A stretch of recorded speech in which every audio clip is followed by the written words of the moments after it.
Buenas noches, señoras y señores, compañeros también de la económica.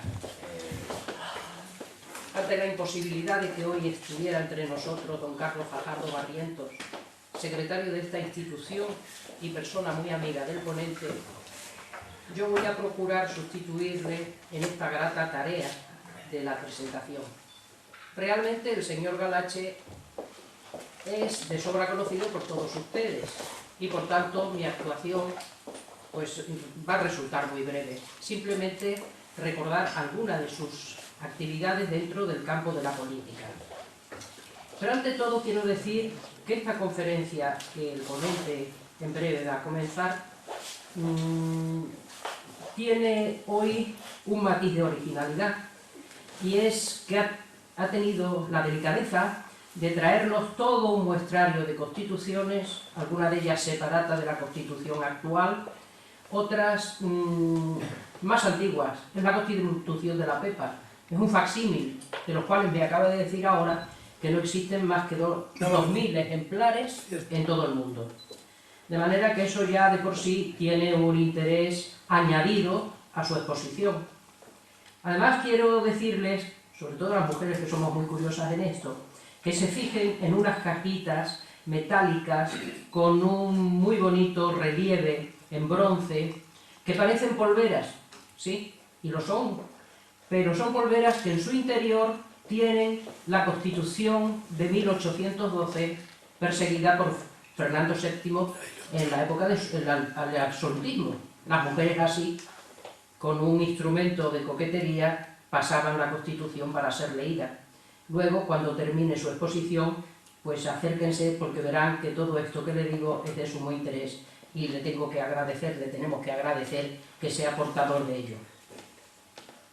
Ya le digo que es sumamente conocido entre nosotros y prácticamente yo no debería más que decirle buenas noches y gracias, pero sí le quiero agradecer que haya hecho un hueco en sus actividades para participar en el tema que estamos desarrollando en la sociedad económica desde el pasado otoño de 2008, con el fin de conmemorar precisamente la Constitución española.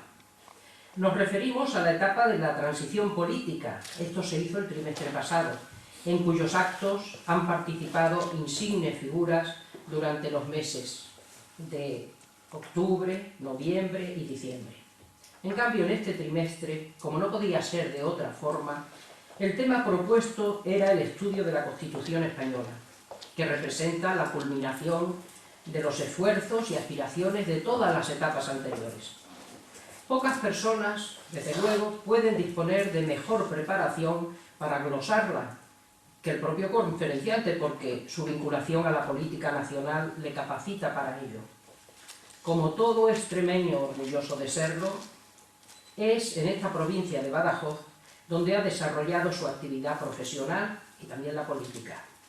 Nace el señor Galache en Badajoz y estudia el bachillerato en el Instituto Zurbarán, cosa que a mí y a algunos de los que estamos aquí, que hemos trabajado allí, nos llena de orgullo. Y se licencia en la Facultad de Derecho de la Universidad de Granada ya en el año 1973. Durante su licenciatura participó en la vida académica con varios e interesantes trabajos realizados dentro de las cátedras de Derecho Internacional y Hacienda Pública. En el año 1976 oposita y gana la plaza de funcionario con el número 1 de su promoción en la escala de la Administración de la Universidad de Extremadura.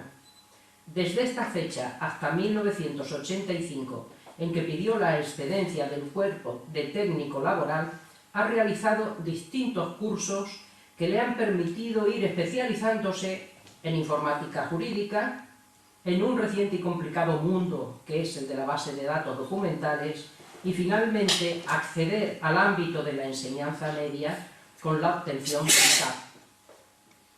Esta preparación le ha servido posteriormente para impartir cursos docentes y también realizar mesas redondas de distinto tema en las ciudades de Zaragoza y de Cádiz, sobre todo en aspectos de documentación y administración pública.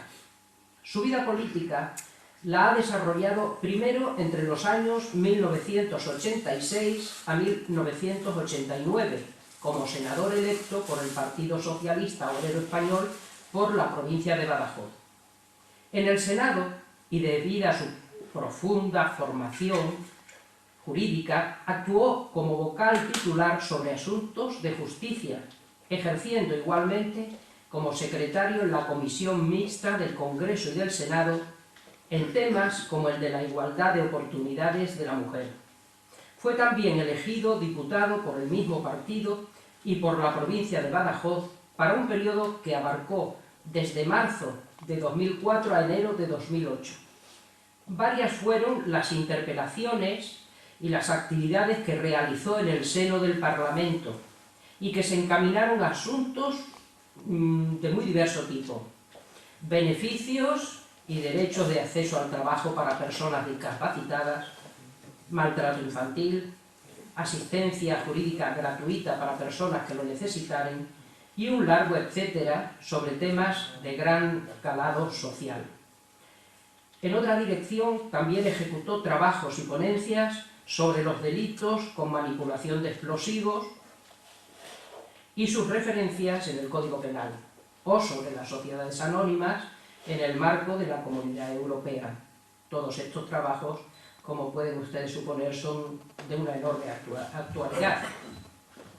Toda su dedicación y preparación de tantos y tantos años en el campo de las leyes le permite hablarnos hoy, con conocimiento desde luego y con profundidad, de nuestra Constitución, de la actual, que resulta la urdidumbre de la vida ciudadana y también la norma suprema, pero no olvidemos también la garantía de convivencia.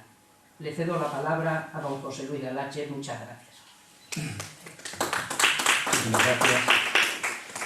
Muchísimas gracias, profesora. Una cierta emoción por el antes y por el momento. Agradezco mucho las palabras tan sentidas y sobre todo ese larguísimo y exhaustivo entusiasmo que has puesto en demostrar las habilidades que he podido tener en un momento, que no han sido otras que también fruto del esfuerzo personal,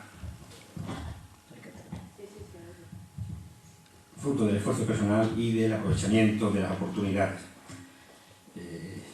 Soy un entusiasta seguidor del derecho, en el que vivo y del que vivo. Y mis incursiones en la vida parlamentaria siempre han sido de ida y vuelta, lo que me facilita tener una libertad de criterio para cuando tengo que afrontar cualquier tipo de conocimiento técnico, tener la suficiente capacidad crítica.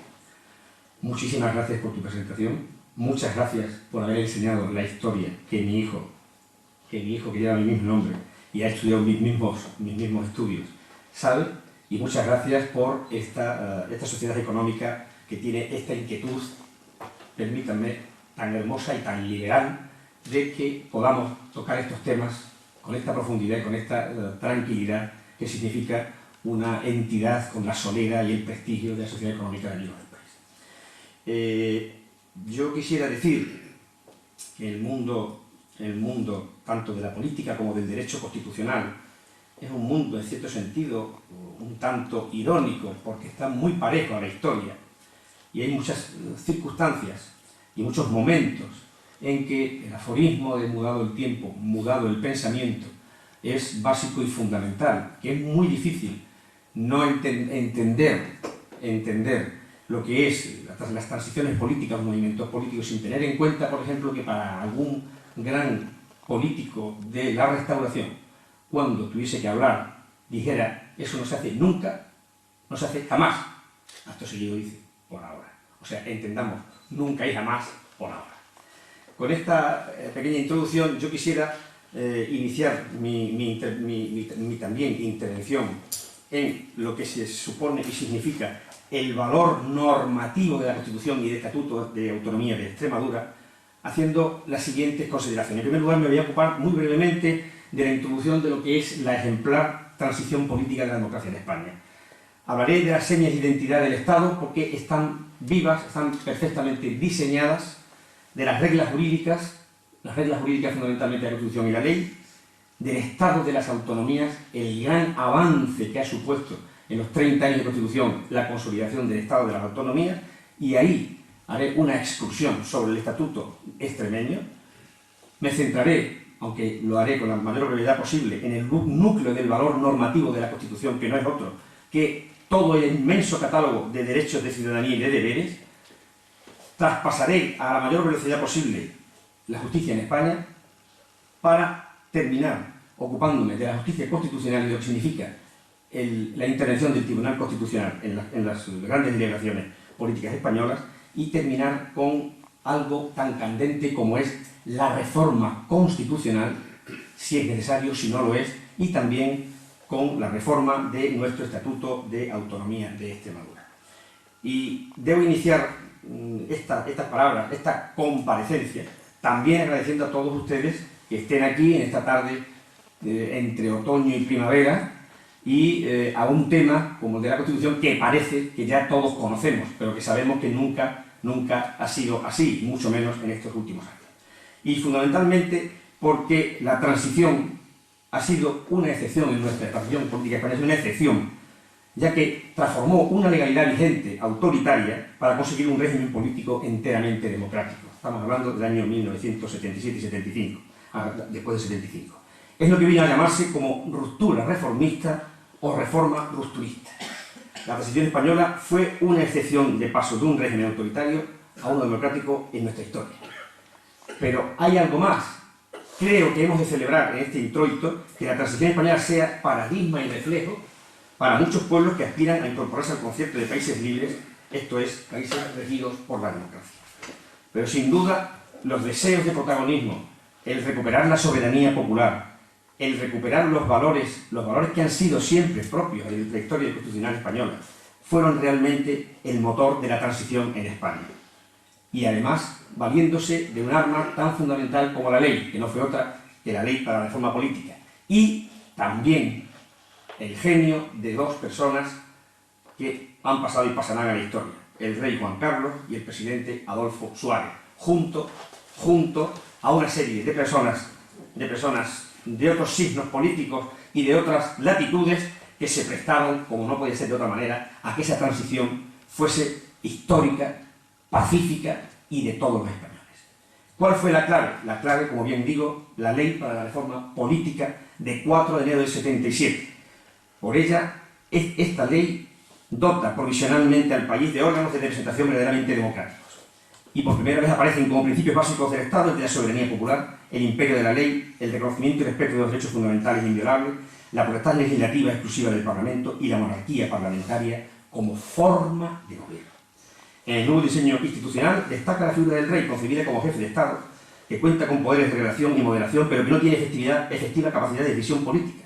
Las Cortes Generales, que son compuestas por el Congreso y el Senado, se recupera la bicameralidad tan característica de nuestra historia constitucional y tienen la exclusiva potestad de hacer las leyes, y el Gobierno como órgano impulsor de la política y máximo garante del impulso legislativo. Finalmente, esta ley de reforma política establecía la elección por sufragio universal, libre, directo y secreto de 350 diputados y 200 senadores. Pero, ¿qué era una constitución?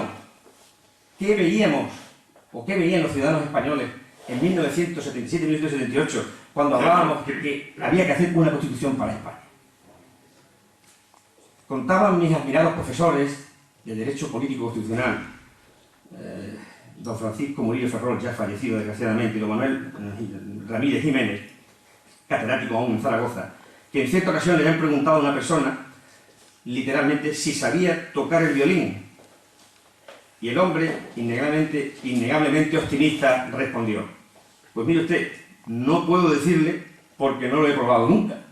Pues bien, algo análogo podía ocurrir con el español medio de menos de 40 años cuando en diciembre de 1978 se promulgó nuestra Constitución. Un gran desconocimiento de lo que se nos venía encima, de lo que era y contenía una Constitución, tras un largo y denso periodo de tiempo de autoritarismo en que tal concepto y término estaban incluso proscritos. Nuestra experiencia y nuestra historia nos habla de una situación de autoritarismo en donde una persona podía detentar la capacidad de dictar normas de carácter general, como así era en la Ley de Prerrogativas del año 39, en donde había una posibilidad incluso de responder solo ante Dios, ante la historia, no ante el pueblo. Eso era una experiencia que estaba ahí. Llevábamos muchos años con esas concepciones. No existía la Constitución, sí existía un conglomerado y abigarrado sucesivo, promulgación de determinados cuerpos de leyes, por el trabajo español, ley de referéndum, ley constitutiva de cortes, etc. Algo que un tratadista de, quizás para mí el más afinado sobre la historia, digamos, de las legislaciones del pasado autoritario español, Jiménez Carvajal llamaba Constitución infiel, y esto es Constitución que se iba haciendo pero que nunca se terminaba, porque además el término Constitución no existía. Y ante esa disyuntiva nos encontramos con cómo se hace esa Constitución, cómo van a hacer esta Constitución. La génesis, como decimos, una vez aprobada la ley para la reforma política, se convocan elecciones el 15 de junio del 77. En estas elecciones, yo no sé si recordarán, pero me gusta centrar el dato, la Unión de Centro Democrático consiguió 165 escaños. Digo esto porque es importante, porque a partir de aquí va a ir una Constitución que va a tener un perfil y va a tener unas características determinadas. 165 escaños, Partido Socialista Obrero Español 118, Partido Comunista de España 20, Alianza Popular 16, Convergencia y Unión 11, Partido Nacionalista Vasco 8, Partido Socialista Popular 6, Unión de Centro y Democracia Cristiana de Cataluña 2, Esquerra de Cataluña 1, Euskadi Esquerra Independiente de Zaragoza, Independiente de Castellón 1. El primer empeño del Parlamento, surgido el día 15 de junio, fue el de redactar una Constitución. Y el itinerario fue el siguiente. El 1 de agosto de ese año se nombra una ponencia que sería encargada de confeccionar un borrador para el debate parlamentario. Tal ponencia estuvo compuesta por los diputados Gabriel Cisneros Laborda, de la Unión del Centro Democrático, que tuve el inmenso honor y satisfacción de conocer y compartir con mi querida compañera en sedes del Congreso de los Diputados, que ha tenido la inmensa gentileza de oírme esta noche. Una persona excelente, una persona con un talante democrático y omnicomprensivo de la realidad española fuera de lo común, con Miguel Herrero Rodríguez de Miñón, José Pedro Pérez Llorca, todos de UCD, Gregorio Pérez Barba, del PSOE, Jordi Soler Turá, del Partido Comunista, Manuel Fraga Iribar, de la Alianza Popular, y Miguel Roca, de UGEN. Este primer borrador se culmina en diciembre y merece nada más y nada menos que 3.000 enmiendas. En los meses de mayo y julio se debate en el Congreso y durante los meses de agosto y octubre en el Senado. Las reuniones de la Comisión Mixta tuvieron lugar a finales de octubre. El 6 de diciembre se celebra el referéndum popular, que da el porcentaje de votos afirmativos del 87,87%. Recordaremos todos esta famosa Constitución de aquella fecha, con un índice de participación próximo al 70%. El 27 de diciembre el rey sanciona y promulga solemnemente la Constitución en sesión de corte. ¿Qué nos encontramos inicialmente con este pequeño alegato de cómo se forma, quiénes son los ponentes? Nos encontramos una Constitución original. Es el resultado de la tarea llevada a cabo por las Cortes de 1977, una Constitución con identidad propia. 169 artículos, 4 disposiciones adicionales, 9 disposiciones transitorias, una disposición derogatoria y una final, yendo precedida por un preámbulo en el que fija los objetivos de la convivencia democrática de los ciudadanos. Una de las características más señaladas de la Constitución es que fue el fruto del consenso más amplio posible, siendo los principios de negociación y acuerdo los que presidieron el procedimiento de su elaboración. Multitud de preceptos de la Constitución se ven impregnados de esta capacidad de negociación y capacidad de consenso. Es un consenso que, sin lugar a dudas, no se ha dado nunca en la historia del constitucionalismo español, caracterizado siempre por la imposición del texto constitucional de unos españoles a otros. En cierto sentido, también este texto colmó el anhelo de integrarnos y homologarnos con Europa. Por su contenido cabe destacar que estamos en presencia de un texto constitucional de carácter normativo, lo que significa que tiene fuerza vinculante y es directamente aplicable tanto para los poderes públicos como para los ciudadanos sin necesidad de que el legislador desarrolle sus preceptos, o al menos parte de ellos. Además, es la Constitución más extensa de nuestra historia constitucional, después del año 1812, y es también una Constitución rígida en cuanto al procedimiento para poder reformarla, y es deliberadamente polivalente para permitir que en ella quepan todas las opciones políticas de muy diferentes signos, y es una Constitución completa. Y esto es otro dato de felicitación. Ha permitido de manera pacífica este proceso constitucional la alternancia política sin ningún tipo de sobresalto, y esperemos que continúe así durante toda la vida. En la Constitución vigente se detecta la influencia de otras constituciones, una española, la Constitución Republicana de 1931, y de tres constituciones muy claras, la Constitución alemana, la Constitución francesa y la Constitución italiana. De ahí estas tres constituciones, que son paradigmas de determinadas formas políticas, cuáles son Alemania, la forma federal, Francia, el Estado unitario, Italia, el Estado regional, hayan tenido una enorme influencia en el definitivo texto constitucional que nosotros, afortunadamente, disfrutamos en nuestro país. Pero había que decir que esta Constitución que se nos viene encima, como digo, que es nueva, que no es muy conocida, que no sabemos incluso qué era. Yo recuerdo haber participado en muchos seminarios en aquella fecha, hace ya unos años, con el privilegio de la juventud por delante, en la que lo primero que teníamos que hacer era decirle a la gente qué era una Constitución. ¿Qué era una Constitución? ¿Qué era? ¿En qué consistía? Mire usted, es la suprema ley, es la ley de leyes. Bueno, ¿la ley de leyes de qué? ¿Pero para qué? Pues mire usted, para poder regular nuestra convivencia. Y era un proceso complicado. Sin embargo, esta situación anterior de inexistencia de un texto escrito constitucional, del signo que fuera, pero un solo texto constitucional, había significado una contradicción inmensa con toda la historia política española constitucional, que, según mis venerados profesores, tanto Murillo Ferrol como Ramírez, la historia constitucional española es larga, frondosa y agitada. Larga, frondosa y agitada. No me resigno a no decir, aunque sea con una brevedad de casi la cifra, la cantidad de constituciones y qué lugar ocupa la nuestra. Bien, sin chauvinismos, hay que decir que la primera constitución que tuvimos fue la Carta Otorgada, la de Bayona, de Napoleón I, la de 1836 progresista, que no llegó a regir, la de la Primera República de 1873, que no llegó a terminarse, el proyecto simple de 1929 de la dictadura de Primo de Rivera, que no dejó de ser nada más que un proyecto, y posteriormente las leyes fundamentales como Constitución infiere, que ya decíamos antes. Pero es que teníamos un catálogo enorme, fundamental, la Constitución del 1912, la Constitución que he tenido a bien traer para acá y que desde este instante quiero decir a los directivos de este solemne centro y este centro tan acogedor, que debían de plantearse la posibilidad de organizar un ciclo del tipo cultural que sea para conmemorar los 200 años de ese maravilloso cuerpo legal que es la Constitución de Cádiz, la Constitución liberal por excelencia, la Constitución del 12. Tenemos con posterioridad en 1834 el Estatuto Real, tenemos la Constitución de 1837, la Constitución de 1845, la gloriosa de 1869, la Constitución de 1876, la Constitución del 31 y por fin la nuestra, que ocupa de las constituciones admisibles la octava. Y a la octava, señoras y señores, ha venido la vencida a este país. ¿Cuáles son las señas de identidad del Estado? Lo que diseña la Constitución en su artículo primero es que España se constituye en un Estado social y democrático de derecho que propugna como valor superior de su ordenamiento jurídico la libertad, la justicia, la igualdad y el pluralismo político. La soberanía nacional reside en el pueblo del que emanan los poderes del Estado. La forma política del Estado español es la monarquía parlamentaria. Para acto seguido en su artículo 2 disponer que la Constitución, y este es un artículo fundamental, la Constitución se fundamenta en la indisoluble unidad de la nación española, patria común e indivisible de todos los españoles, y reconoce y garantiza el derecho a la autonomía de las nacionalidades y regiones que la integran y la solidaridad entre todas ellas. ¿Cuáles son los valores democráticos del ordenamiento jurídico?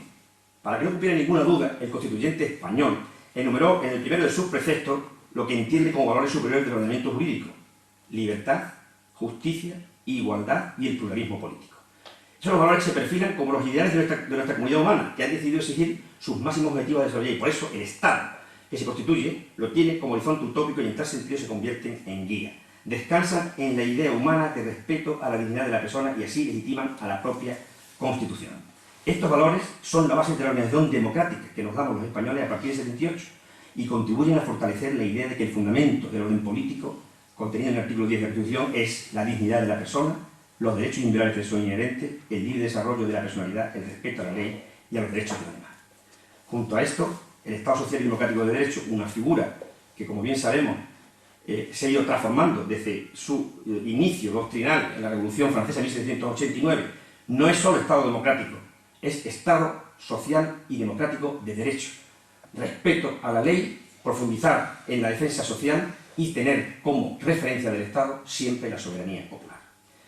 Y la gran innovación, el Estado de las autonomías, señas de identidad de la Constitución. Un tema doctrinal clásico ha sido el de delimitar siempre las formas de Estado y las formas de gobierno y ver en presencia de qué tipo de organización política estamos tratando cuando surgen los tres elementos fundamentales para que sea considerado un Estado: territorio, pueblo y poder.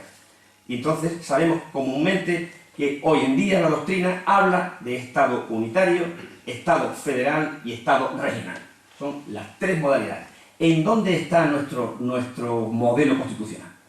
Bien, recientemente hay un gran trabajo de un politólogo belga, Lenners, que al tratar sobre el Estado federal dice: estamos en presencia de un Estado federal siempre que nos encontremos ante un Estado compuesto, con niveles de gobierno o instituciones de poder de ámbito nacional y también territorial. La forma política federal lleva a cabo un reparto de atribuciones políticas sobre un determinado espectro competencial del que ninguna instancia de gobierno puede disponer unilateralmente. Y por último, indefectiblemente, en el Estado federal debe de haber una instancia jurisdiccional que resuelva los conflictos entre los poderes generales o territorios.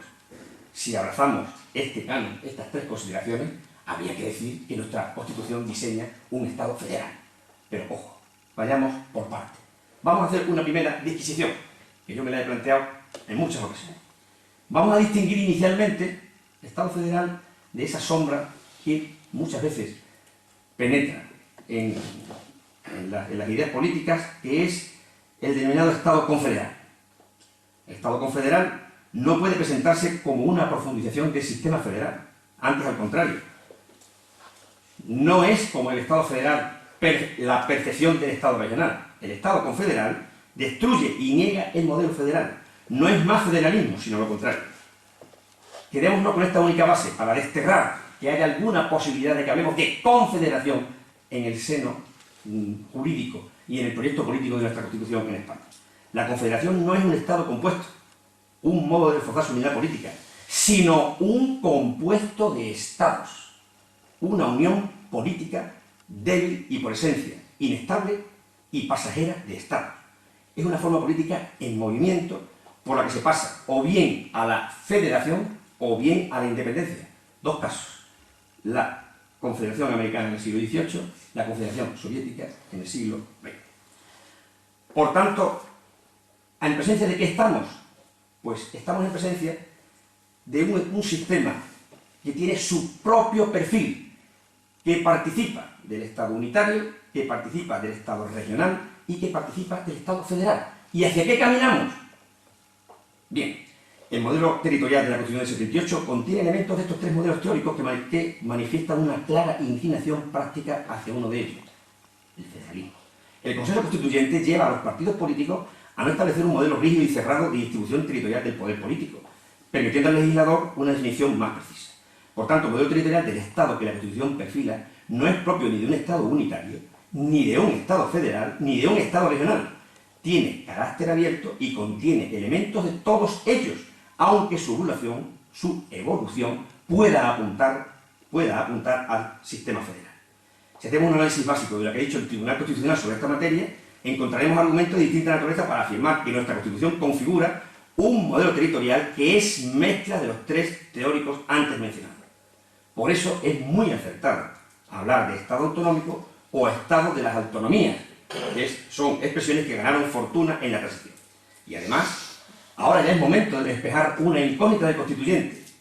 El mencionado artículo 2, al que me refería antes, reconoce como titulares del derecho a la autonomía a dos sujetos: nacionalidades y regiones. Después, no ofrece una definición de lo que sea una nacionalidad como elemento diferente a la región. Creo que estos son temas muy importantes de tener claro, sobre todo en la situación en la que estamos en este momento, en cuanto existe un debate muy intenso sobre las reformas institucionales y las reformas de los estatutos. En el debate constituyente se aprecia simplemente, y ahí es donde tenemos que atenernos porque es la esencia, el debate constituyente, a que cuando se habla de nacionalidades estamos aludiendo a los territorios teóricamente dotados de una mayor identidad histórica, es decir, Cataluña, País Vasco y Galicia. Estos territorios que vigente la Constitución de 1931 plebiscitaron favorablemente su proyecto de autonomía. Luego ya el título octavo cuando habla de la comunidad autónoma, nos está diciendo y señalando precisamente a qué sistema estamos. Un sistema, por tanto, sui generis, propio, que ha funcionado y funciona, que es nada más y nada menos que el Estado de las autonomías. Y entre estos signos de identidad que hablamos del Estado español, que diseña la Constitución del 78, nos queda la monarquía parlamentaria. El artículo 1.3 de la Constitución contiene una decisión constitucional que es la seña de identidad de nuestro Estado y que significa que la monarquía nace con la Constitución, lo que es tanto como decir que deja de tener legitimidad histórica propia y cuenta ahora única y exclusivamente con legitimidad democrática, como las demás instituciones del Estado. La redacción de este precepto constitucional, que es inédita en nuestro constitucionalismo histórico y en cierto sentido confusa, porque trastoca las definiciones teóricas de la forma de Estado y forma de gobierno, pretende afirmar que la monarquía parlamentaria es aquella forma de gobierno políticamente responsable ante el Parlamento, quien a su vez ejerce únicamente la función legislativa. Por tanto, el Parlamento, el Gobierno y el Poder Judicial son los auténticos centros de poder y el rey queda reducido a una posición prácticamente honorífica. Reina, pero no gobierna, aunque las sentencias se dicten en nombre del rey. Es una magistratura simbólica, integradora y de relación institucional, un órgano constitucional cuyas facultades están completamente delimitadas por la Constitución española. Decía, que no quería tampoco alargarme demasiado, pero que junto a estas señas de identidad hay unas reglas jurídicas fundamentales que hay que tener en consideración. Y estas reglas jurídicas, voy a pasar por ellas a la mayor brevedad, son las siguientes. En primer lugar, en nuestro país siempre hemos entendido que las fuentes del derecho han sido la ley, la costumbre y los principios generales del derecho. Con la Constitución, este orden se subvierte, este orden cambia. Y hablamos que las fuentes del derecho son la Constitución, la ley, el reglamento, el tratado internacional, la costumbre y los principios generales del derecho. Y decimos, la primacía absoluta de la norma la tiene la Constitución.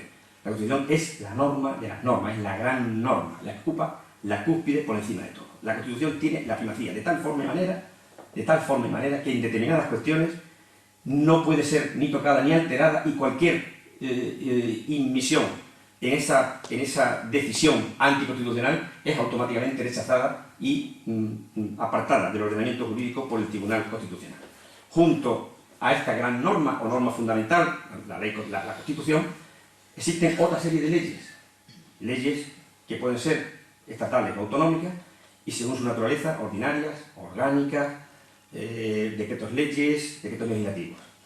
Pero todas ellas con un doble designio, subordinada a la Constitución y siempre por debajo de la cúspide que ocupa la misma. ¿Cuál es el proceso de elaboración de estas normas? Es curioso, pero me gustaría muy brevemente dedicarle tres apartados. La fase de iniciativa, que es la que habilita para que se proponga el texto concreto con vista a su ulterior discusión, la fase constitutiva de debate y aprobación por la Cámara y finalmente la fase de integración. En nuestra Constitución, la iniciativa legislativa la tiene el Gobierno, el Congreso, el Senado, las comunidades autónomas y 500.000 ciudadanos. Por último, existen una serie de principios también de señas de identidad del orden jurídico constitucional que es importante que solo sea nombrar, que son el principio de igualdad de los poderes públicos y los ciudadanos, que están todos sujetos a la ley, principio de legalidad, artículo 9, principio de jerarquía normativa, principio de publicidad de las normas, principio de retroactividad de las disposiciones sancionadoras, principio de seguridad jurídica, principio de responsabilidad de los poderes públicos y el principio de prohibición de la arbitrariedad de los poderes públicos. Y como evidentemente el núcleo fundamental y el punto de inflexión en la exposición no es otro que el Estado de las Autonomías y el Estatuto de Autonomía de Extremadura, me toca el momento de insertar en este apretado y apresurado trayecto por las partes más importantes de la Constitución, la seña de identidad y su valor normativo al Estatuto de Autonomía de Extremadura. Dentro de la Constitución de 1978, el camino seguido por el Estatuto de Extremadura para la aprobación de ese estatuto fue el del artículo 143, llamado la vía lenta. Por tanto, su estatuto se redactó de la siguiente manera. El proyecto lo redactó una asamblea de representantes de las diputaciones de Cáceres y Badajoz junto a los diputados y senadores de ambas provincias.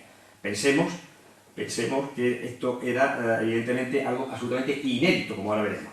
Este proyecto fue finalmente tramitado por las Cortes como una ley orgánica, siendo aprobado por el Congreso y promulgada la Ley Orgánica 1/1983 del 25 de febrero del Estatuto de Autonomía de Extremadura. Este Estatuto de Autonomía de Extremadura tiene dos grandes apartados, una estructura material y una estructura de contenido. La estructura material es muy parecida desde el punto de vista técnico-jurídico, muy parecida a la estructura de la Constitución. Pues tiene 7 títulos, en realidad 6 títulos más un título preliminar.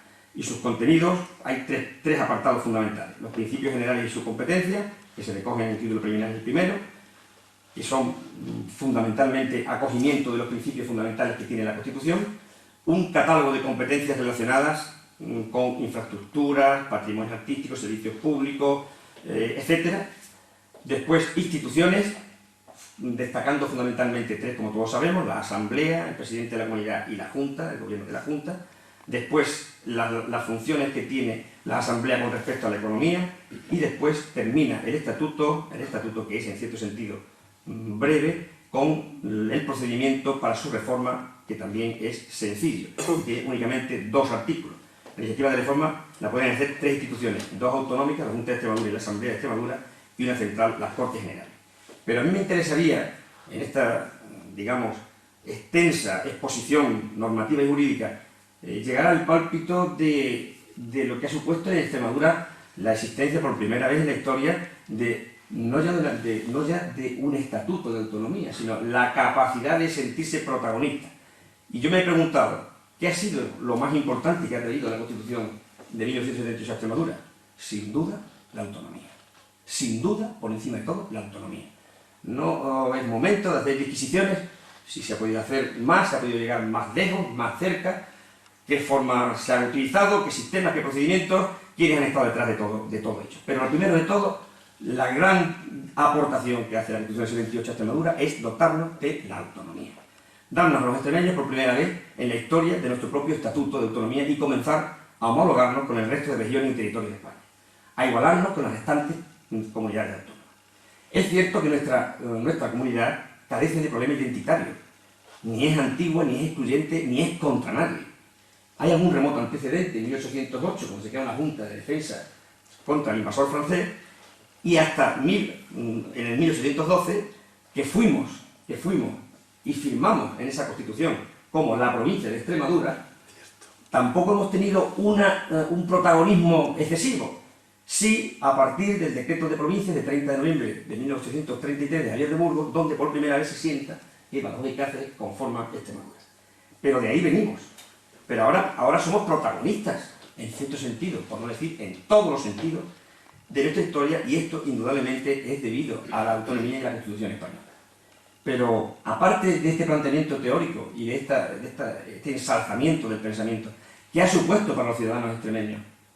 ¿Qué ha supuesto realmente? Yo creo que lo primero que hay que reafirmar es el protagonismo de ser sujetos históricos y homologarnos con el concierto de las demás regiones de España. Y desde el punto de vista pragmático, 2 cuestiones. Una, de carácter material, la creación de una conciencia de extremeñidad, de aceptación y procedimiento de la personalidad regional, superando ciertos complejos de cierta inferioridad que estaban asumidos en su consciente colectivo. Por otro lado, con el mayor conocimiento de nuestra tierra, los extremeños de cada zona se han abierto a las restantes y han surgido un sentimiento de identificación que ha configurado un legítimo orgullo y reafirmación de nuestros valores regionales. Y desde el punto de vista de carácter material, es indudable, sin hacer ningún planteamiento macroeconómico, que la autogestión de nuestros recursos económicos ha traído consigo un mayor bienestar, una más inmediata satisfacción de las necesidades, una mayor oportunidad en el gasto y con ello un desarrollo material que ha atribuido y que ha contribuido a superar ese complejo de inferioridad por las carencias endémicas. Siempre partiendo, entiendo yo y defiendo, siempre partiendo de que hemos empezado muy tarde y por primera vez hemos podido aprobar y priorizar, como con toda solemnidad hizo el periódico Hoy de Extremadura, que en 1983 decía: Extremadura ya tiene estatuto de autonomía. Ya tiene estatuto de autonomía. ¿Cuál va a ser el futuro y qué es lo que debe hacerse de esta tierra? Algo tocaremos al final. Yo sería muy partidario, y no soy nadie para decirlo, ni estoy tampoco en sitio político que pueda impugnar, que pueda influir o que pueda aportar, que habría que ir pensando, en la medida de lo posible, en una industrialización sostenible, sin pérdida de nuestro patrimonio, sobre todo nuestro patrimonio natural, que es único en toda Europa. Y llego al punto de inflexión más importante, que me hubiese gustado haberle dedicado más tiempo, pero me da la sensación de que me estoy alargando un poco. Los juristas tenemos ese problema, que cuando hablamos de lo que nos gusta, hacemos muchas disquisiciones y entonces puede perder un poco de nervio la exposición. Hablamos para mí lo que es el núcleo fundamental y la esencia de esta charla, de esta comparecencia entre todos ustedes, que no es otra que el valor normativo de la Constitución, y ese valor normativo donde se plasma de manera innegable y de manera fácil es en la ciudadanía de derechos y deberes, lo que constituye nuestros derechos y nuestros deberes. Sabemos que todas las constituciones tienen dos partes, una parte dogmática o programática, dicen otros, y otra parte orgánica.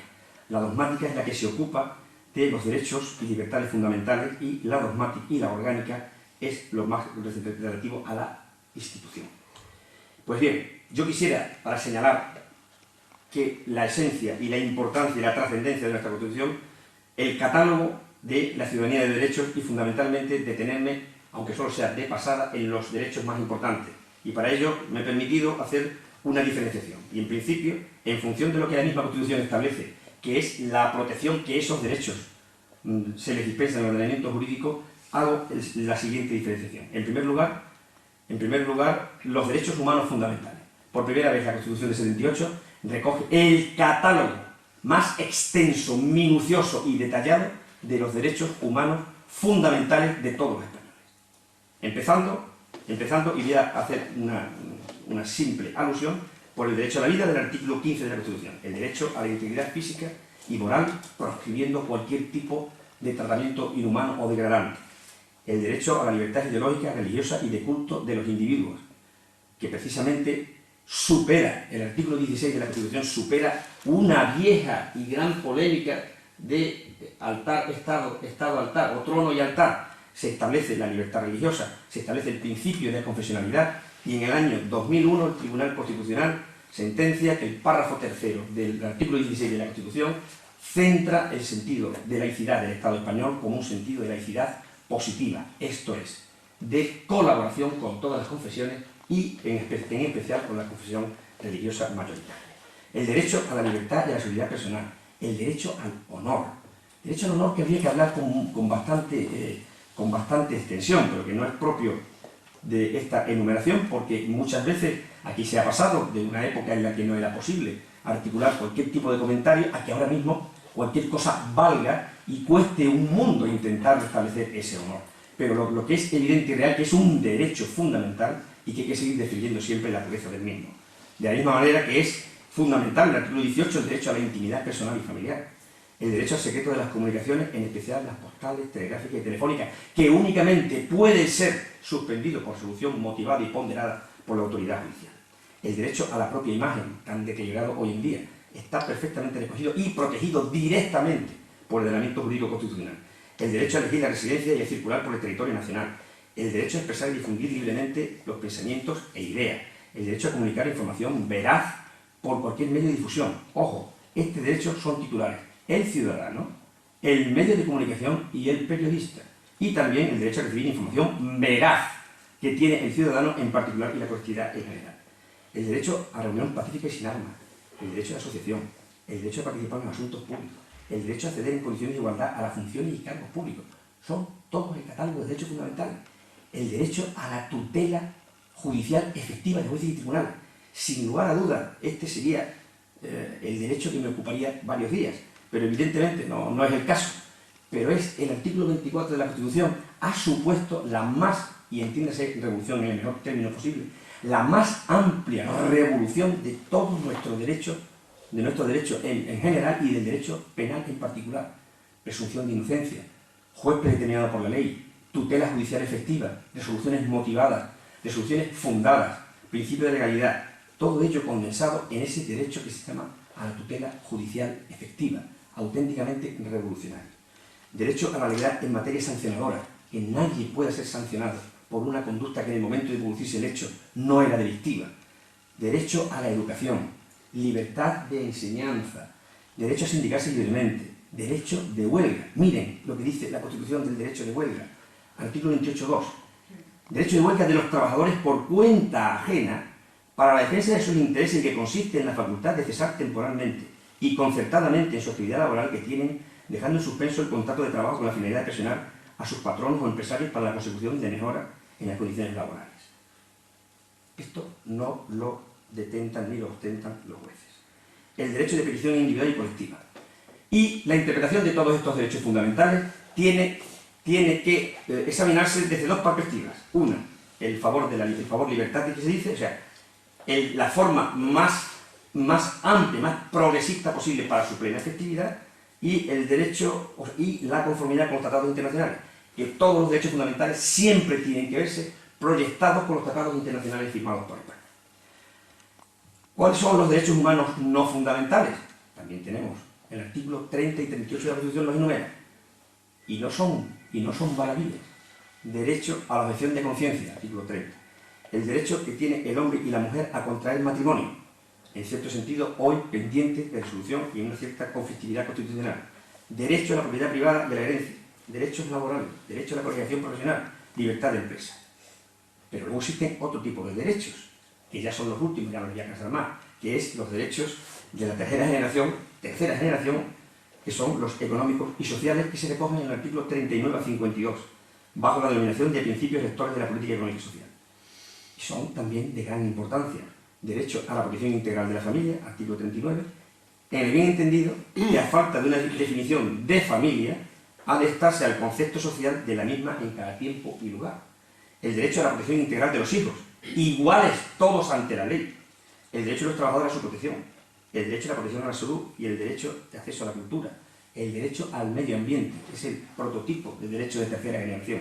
El derecho de conservación y promoción del patrimonio. Vivienda digna. Derecho de los jóvenes a participar en la vida pública.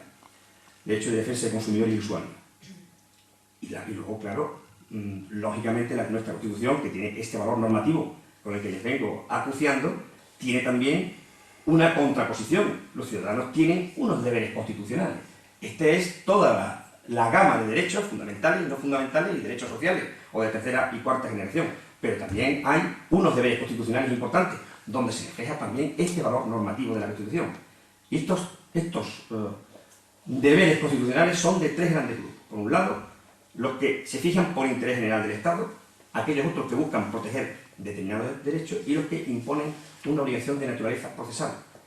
En el primero de todos, aquellos que son de interés general, está por encima de todo el deber de defender a España. El deber de prestar ayuda en situaciones de riesgo, el deber de contribuir al sostenimiento de los gastos públicos de conformidad con la capacidad económica de cada uno, el denominado principio de capacidad contributiva. Por tanto, esos tres grandes derechos, de defender a España, de prestar ayuda en situaciones de riesgo y el deber de contribuir al sostenimiento de los gastos públicos. En segundo lugar, aquellos que protegen determinados derechos específicos, uno muy importante para todos, el deber de conocer el castellano, el deber de seguir la enseñanza básica, el deber de trabajar que tienen todos los españoles, el deber de conservar el medio ambiente. Y por último, aquellos que son derechos que tienen una naturaleza procesal, una obligación procesal. Son fundamentalmente dos: la obligación de comparecer a las comisiones parlamentarias y la obligación de colaborar con las autoridades judiciales. Este es el catálogo, señores, muy apresuradamente, que conforma el valor normativo de la Constitución española. Digo que es el más extenso, digo que es el más omnicomprensivo y digo que es el fiel reflejo de una Constitución de consenso. No obstante, para terminar, quisiera hacer dos consideraciones sobre temas que evidentemente tienen una importancia trascendental en el momento en el que estamos. Me estoy refiriendo al diseño constitucional que hace nuestra Constitución de la justicia, que hace del Tribunal Constitucional, y me ocuparé para finalizar de la reforma constitucional. Sobre la justicia habría que decir que en el constitucionalismo democrático que surge tras la Segunda Guerra Mundial, el Poder Judicial se convierte en un poder independiente y autónomo respecto de los otros dos, siendo su misión verdadera la de respetar y hacer respetar los principios, derechos y libertades en que se fundamenta el Estado constitucional. La Constitución dedica todo el título sexto al Poder Judicial y el constituyente subraya los dos elementos esenciales que configuran el Poder Judicial en España. El primero, su condición de poder del Estado en relación con la igualdad con otros dos, legislativo y ejecutivo. Repito, su condición de poder del Estado. difícilmente compatible con el ejercicio de un derecho de huelga. En segundo lugar, su independencia respecto de ellos, porque desde la neutralidad política del Poder Judicial puede cumplir sus funciones constitucionales. Y de la configuración del Poder Judicial que hace la Constitución se desprende que estamos en presencia de un poder funcionalmente democrático, único, exclusivo, independiente, y la tercera cuestión que quería decir con respecto al derecho de huelga, responsable. El artículo 117 de la Constitución dice que la justicia emana del pueblo. Ahora bien, la legitimación democrática de los jueces en España no es una legitimación democrática de origen, porque no son